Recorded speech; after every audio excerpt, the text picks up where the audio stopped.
Baik, Assalamualaikum warahmatullahi wabarakatuh. Alhamdulillah, bersama saya semula Cikgu Alas bin Syam Jafri untuk kelas online dari Jihaz Sekolah Agama Kerajaan Negeri Johor Pendidikan Faraid dan Tauhid. So, slot yang kedua ini kita rungkaikan bab pendidikan Faraid. Baik, kita tengok dekat sini.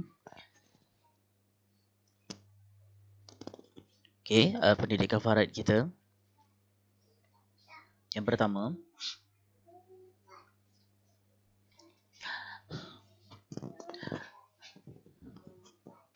baik, kita nak masuk bab hijab. Apa yang kita faham tentang hijab? Hijab ini kalau kita bahasa yang paling mudah yang selalu kita dengar, pakai pakaian yang menutup aurat ataupun dia berhijab. Hijab ni apa? Menutup. Okay, tapi dalam faraid ini ada satu istilah hijab juga. Tapi dia bukanlah pakai tudung ke pakai sekop, tidak, tapi merujuk kepada istilah yang paling mudah, dia terhalang ataupun tertutup ataupun tidak dapat meneruskan sesuatu agenda itu sini ataupun perkara, ataupun kalau faraid ini kita bagi bab kita nak belajar bab pembagian harta pusaka. So hijab ni maksudnya apa? Perkara-perkara yang terhalang, perkara-perkara yang menyebabkan seseorang waris itu tak dapat harta pusaka. Itu. Okay. Baik, dia terbagi kepada dua, iaitu antaranya yang pertama kewujudan sifat tertentu. Ada beberapa sifat-sifat yang tertentu yang menghalang penerimaan harta pusaka tu. Yang kedua, wujudnya waris lain. Wujud waris lain ni bermaksud waris yang lebih kuat dia punya kuasa. Contoh, ada anak lelaki, anak perempuan, mak, ayah, atuk, nenek, atuk lelaki, atuk perempuan, cucu lelaki, cucu perempuan, makcik, pakcik dan sebagainya. Tetapi dalam banyak-banyak list yang saya sebutkan tadi, ada saya sebut anak lelaki dan anak perempuan, betul? Bermakna dalam keluarga tu dia kena utamakan anak lelaki, anak perempuan, ibu dan ayah dia selagi mana mereka masih ada. Dia kata dah tak ada lagi waris yang saya sebut yang paling utama tadi, barulah jatuh kepada saudaranya, adik dia dan sebagainya. Tapi selagi mana ada isteri dia, ada anak dia, kena utamakan yang paling dekat-dekat tu.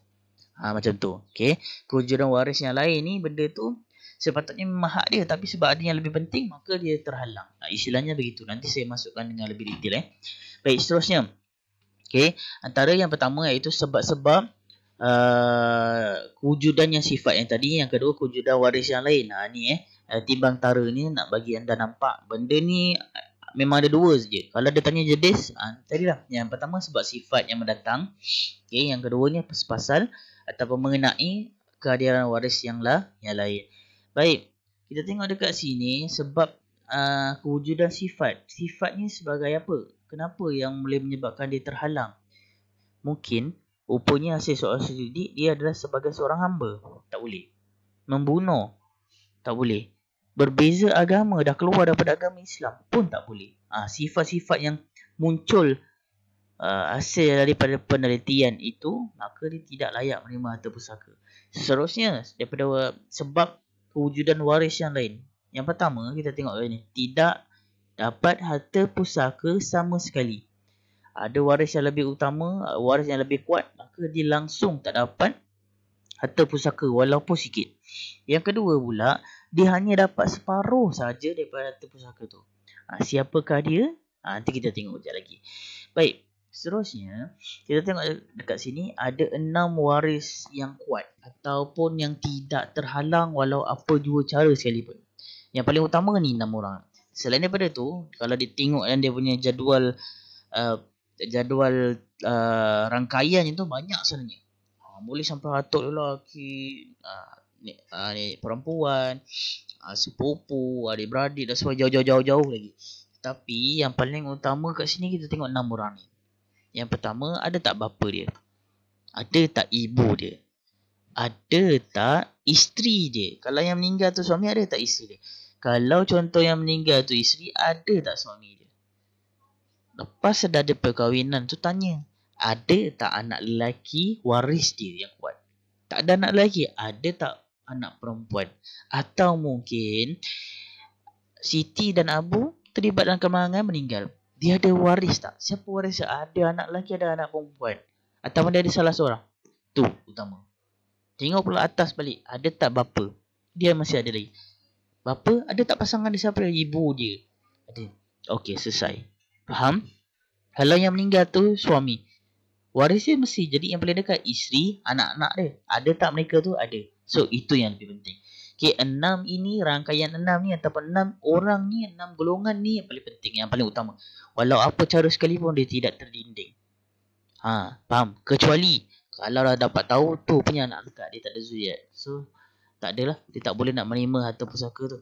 Cuma mungkin agaknya dia boleh terima harta ataupun menerima sedikit sumbangan untuk meneruskan kehidupannya.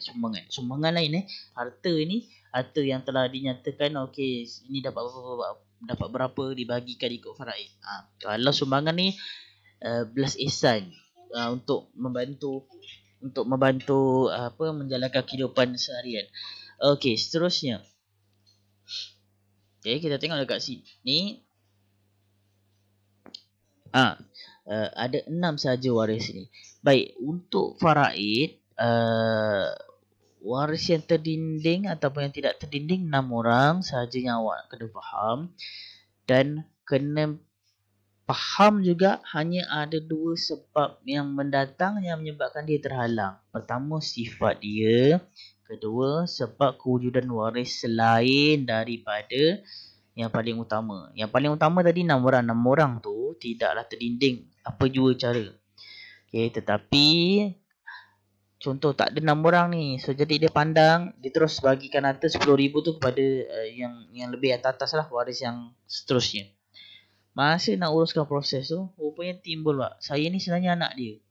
Dah betul-betul buat siasatan dan sebagainya, rupanya memang anak kandung. Maka kena utamakan waris yang 6 tadi tu. Okay. Baik, untuk faraid kita masuk bab ni dahulu. Kita terus masukkan nota. Kita nak uji pemahaman kita selepas ini. Dan seterusnya selepas ini kita akan sambung lagi. Boleh Okay.